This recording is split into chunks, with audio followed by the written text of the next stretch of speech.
Hello, my loves. Many blessings on this waxing moon day as we approach the full moon in Leo, which will be tomorrow, Tuesday for us in the UK.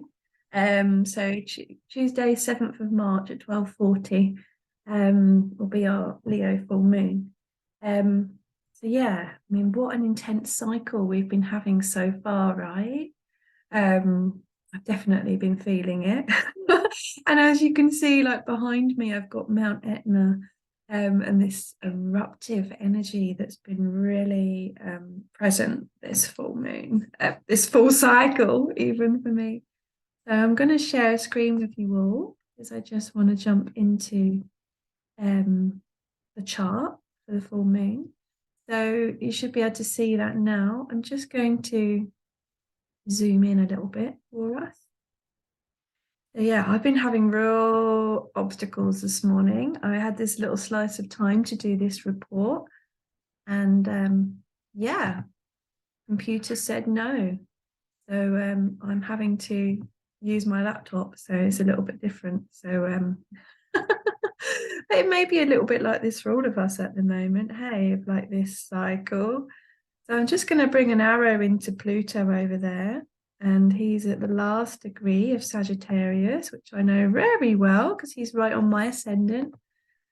And Black Moon Lilith over here in Cancer, she's opposing Pluto time of this full moon, but she has been because she's moving between Cancer and Leo at the moment. So it's this really intense energy coming from these two. And I've been journeying a lot actually with the story of Persephone in Hades, and Persephone going into the underworld, and Hades basically steals her, right? And even some people, there's some stories around him raping her and him abusing her and all of these things. And so these two energies opposing each other in the chart like this, it is really bringing up, I feel, lots in our relationships, in our dynamics, to do with power, control, denomination, maybe even aggression and rage.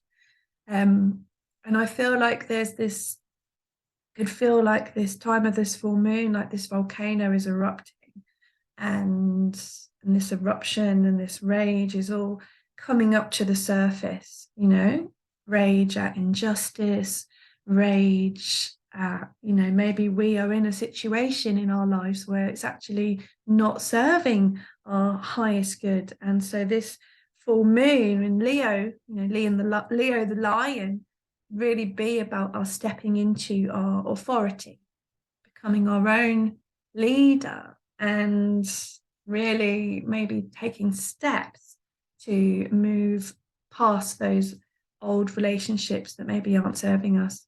It may not even be a relationship, or it may just be a part of us, like a part of ourselves that is not serving us. So it's time to move through that.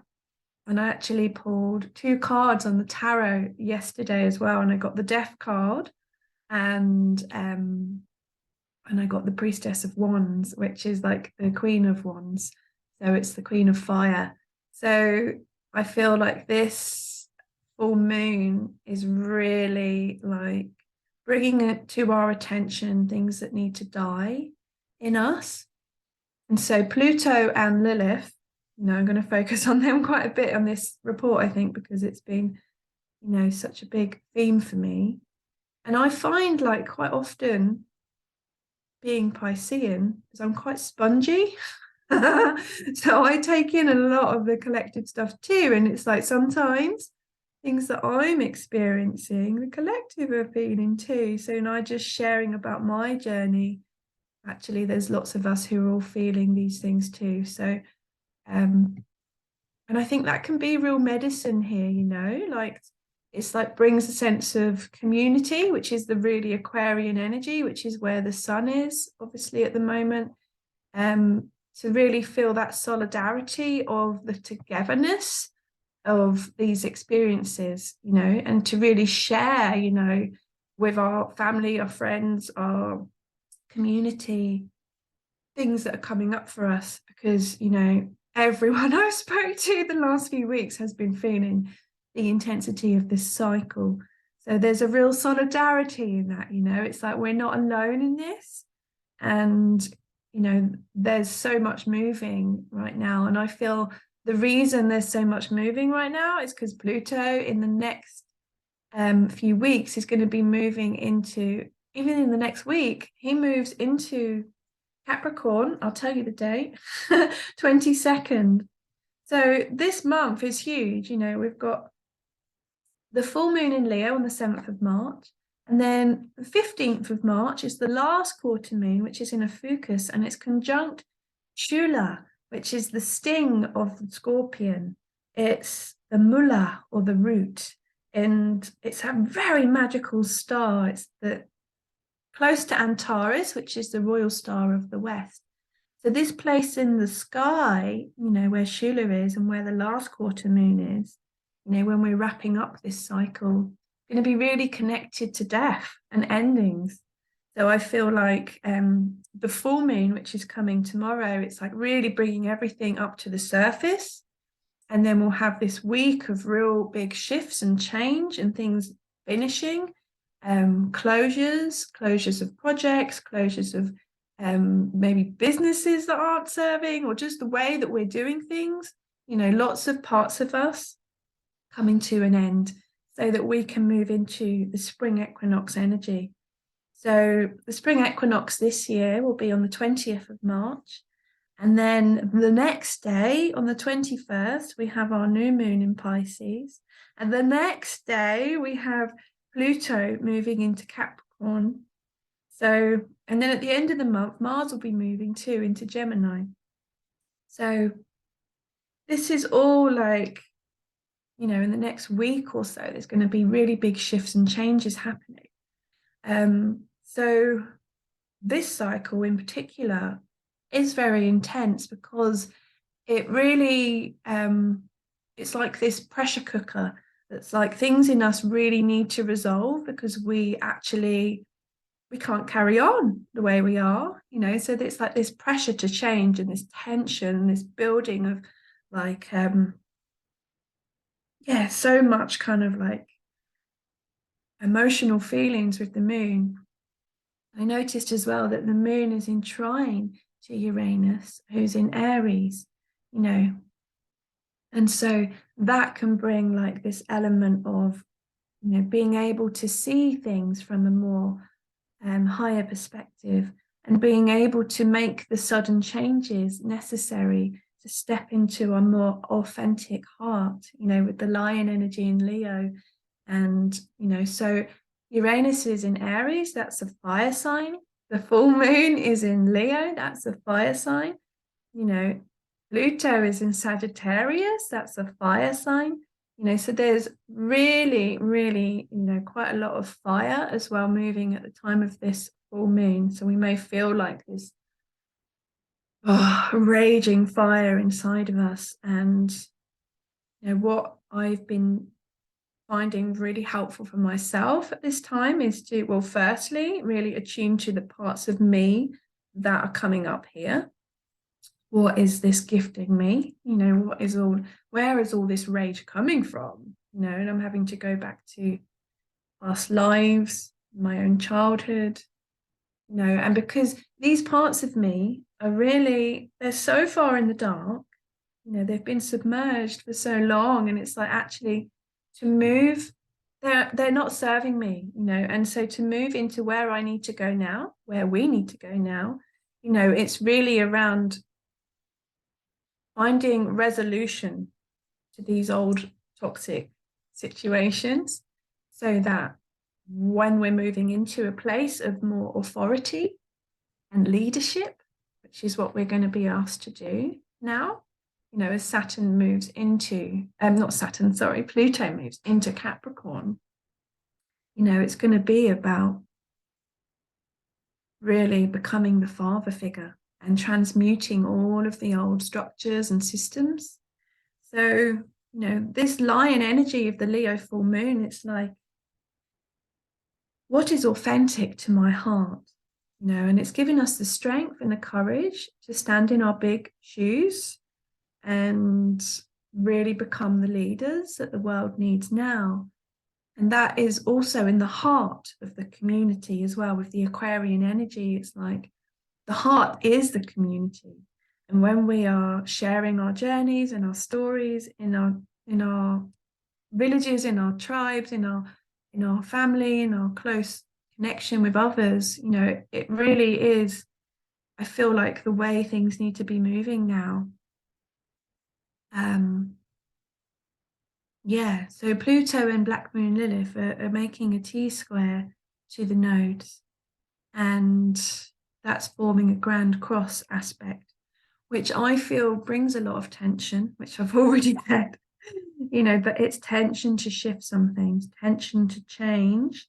And in all of this tension, it's like, it makes me think of the butterfly breaking out of the chrysalis. It's so much tension, right? And it's a lot of pressure. It's like giving birth to a baby. There's a lot of tension or like pressure as the baby's pushing down. And it's like, we have to go through the chrysalis moment, of the flames, of that ring of fire. So I've got all the flames behind me. It's like, there's a point, when the baby's head is coming through, which is called the ring of fire, and it does feel like and so the spring equinox energy, is very much around the birthing energy. It's like coming from being in the womb of the winter and bursting through like a bulb into the light of the sun, so there, in a way, it's like we are rebirthing. For us in the northern hemisphere, we're rebirthing ourselves into the light at this time when Pluto is making this huge shift. So we may feel like this cycle has been around, being in the birth portal even. And it's, those of you who have given birth to children will know that that is a very intense time where we have to meet with, parts of us that maybe we haven't looked at, that have been submerged in the dark and that we can't hide from anymore. So maybe feeling like this cycle is so intense. It's like all of these parts of us are coming right up into our face. And then it's this T-square and T-square Grand Cross aspect with the nodes is like the South Node in Virgo. It's like where we've been subservient. The Virgo energy is the servant or the priestess who's in service to something. So this may be around, overgiving or just giving for nothing, or being taken advantage of, and so the flip side of that, is the North Node in Aries.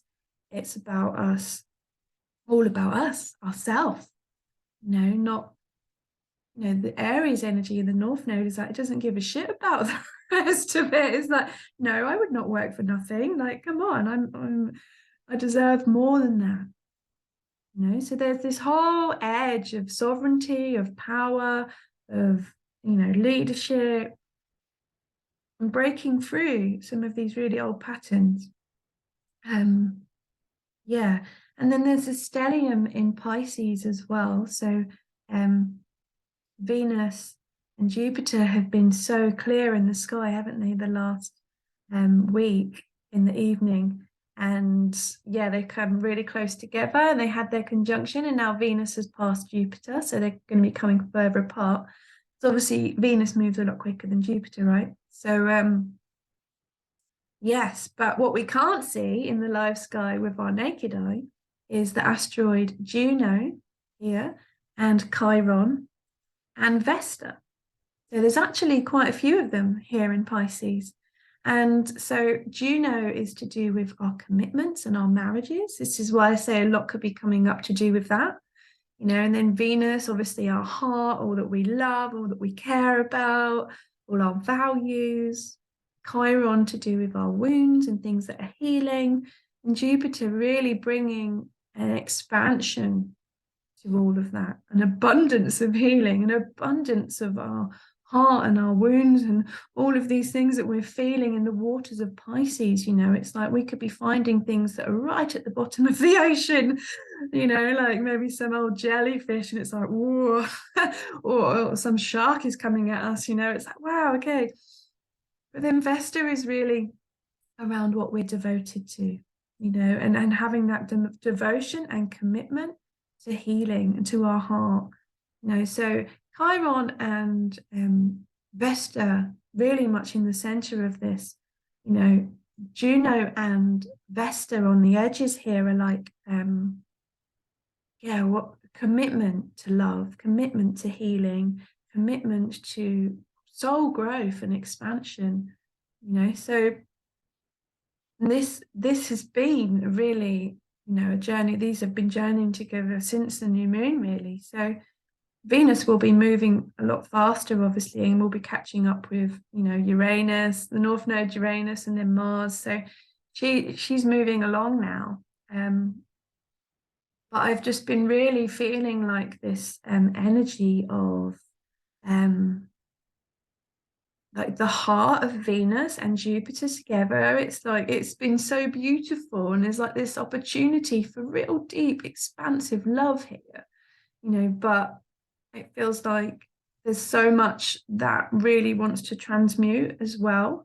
So I have felt like the love, thank goodness for the love, because it's that the love has created the container for this healing to take place. And that might be love for ourselves, loving the love of ourselves, the love of the ones around us, that can really say, well, actually, let's heal, let's move through this. Or it might be the love of ourselves that might say, okay, let's move on. This isn't working. So thank goodness for the love, right? And the Aquarian energy where the sun is really much about like this universal heart. It's the Holy Grail. It's the Great Mother energy that is refilling us back up over and over again. And with every exhale, this is what I share in my yoga class, with every exhale, we can let go. With every exhale, we can soften and release and purge and, and then every inhale, we're filling back up.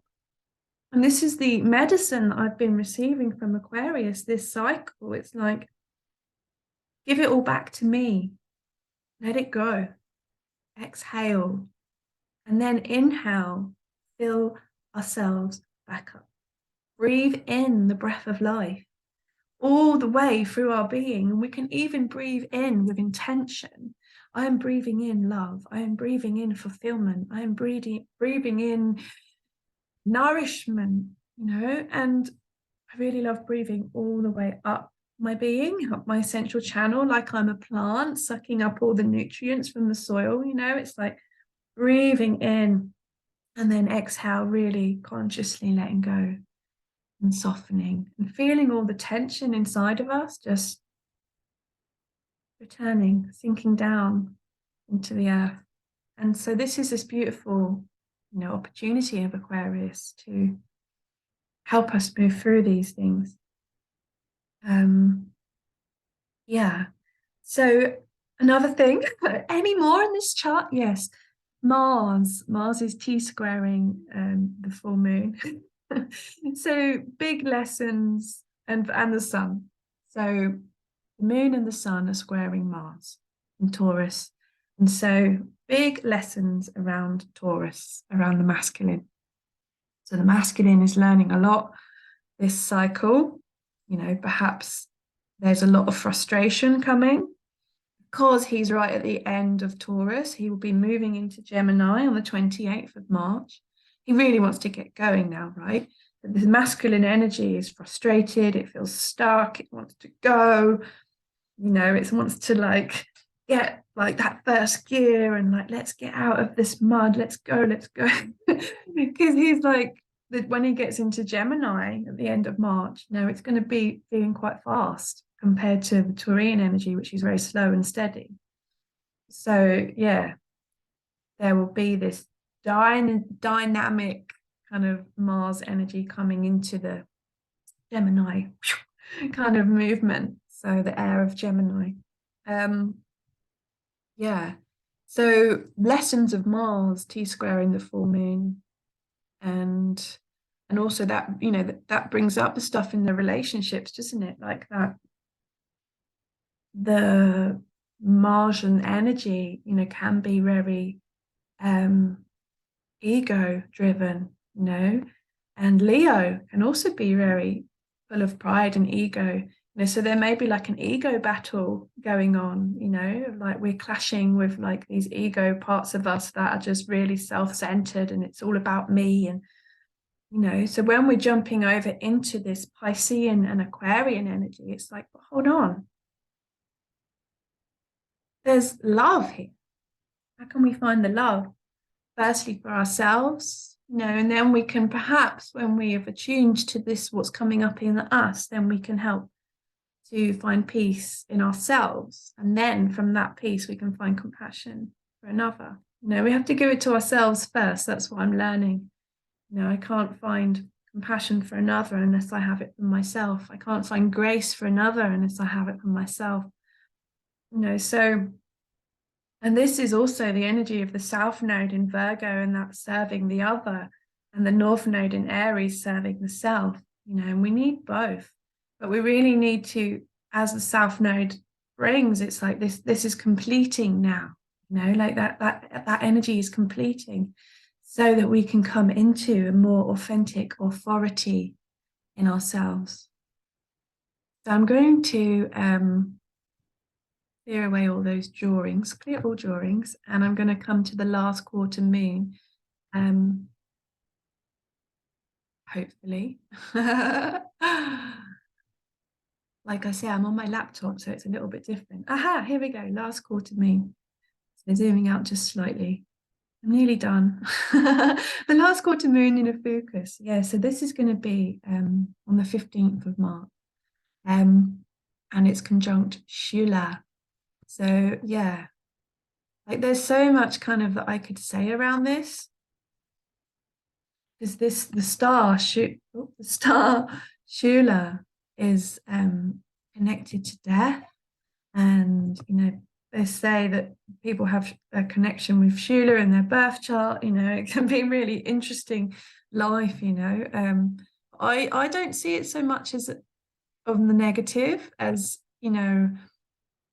a lot of my practice brings in this awareness that endings are vital for beginnings, right? So the gateway of the West and Antares and the Scorpion, Shula is actually the root or the tail, the sting of the Scorpion. So at the time of this last quarter moon over here, whoop, that's a funny little squiggle. But yeah, the last quarter moon over here in Ophiuchus at the sting, it could be like, well, I feel like because the Ophiuchus is the medicine, right? It's the doctor. So we may find at the time of this last quarter moon, as we're waning away for that last week, we may feel, because the moon will, of course, cross over Pluto and Saturn before it becomes new again. So there's going to be real medicine and healing that Ophiuchus is gifting us from this last quarter moon, because there will be things that we are letting go of, to do with our past, to do with our relationships, to do with our ego, to do with our old patterns. But the Ophiuchian energy is really clever because it knows just what to do with that death. And it knows how to take the venom and use it as medicine. So the sting, the thing that's been hurting our heart, this cycle, can bring us medicine. So there is something, there's a gift here as well in all this change and all this turbulence and all this toxicity and the volcanoes erupting all around us. It's bringing us to there's a gift here, and this is the gift of Ophiuchus that I love so dearly.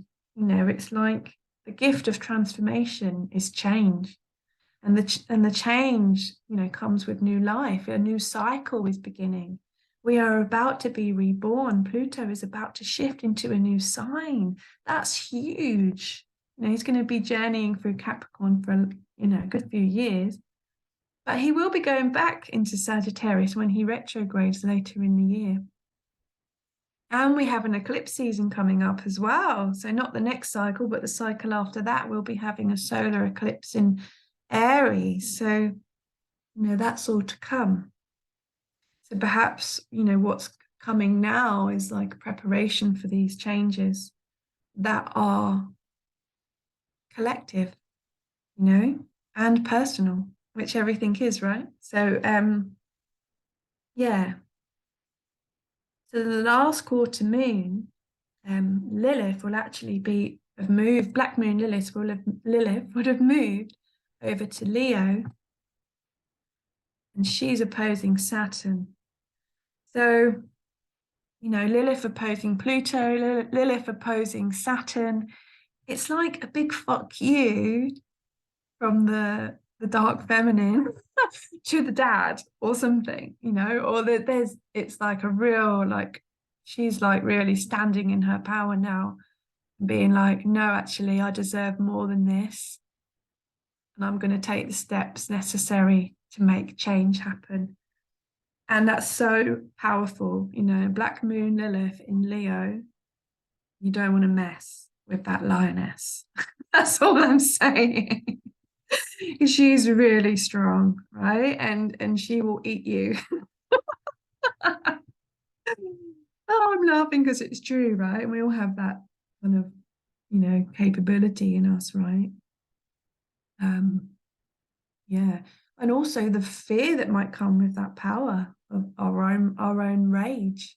I've definitely been journeying with that fear of my power and that fear of my rage. So it could be something to really tune into on the last quarter moon is what we are. Wow, the rain has just come. It's like cleansing. Oh my goodness. Wow. The medicine of release. Yeah, I just saw that. Thank you. The clouds are just showing me that we can release that. Yeah. I think I'm going to stop sharing the screen now. And I think that's all for today. So, yeah, sending you so much love and blessings at the gateway of this full moon in Leo. And yeah, I'm wishing you strength and courage to move through these energies with love in our heart. Blessed be.